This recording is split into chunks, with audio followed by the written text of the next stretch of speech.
Hi, welcome to today's wellness tip. I'm Reshma, I'm a wellness professional, and this is Gigi. I love doing breath work because I find that it's the fastest way to get you into the present moment.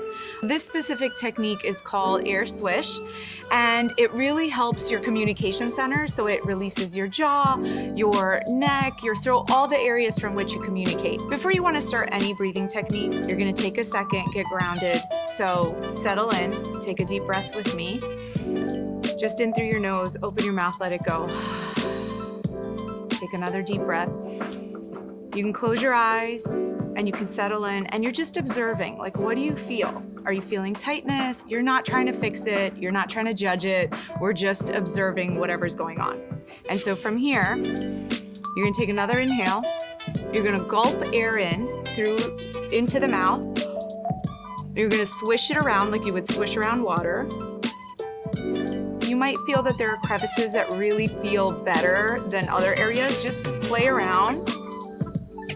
And then you're gonna open your mouth and let it all go.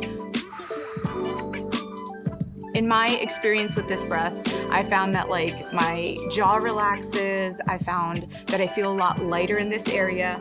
And overall, I feel more focused and clear. Thank you for joining me here today with Slynd.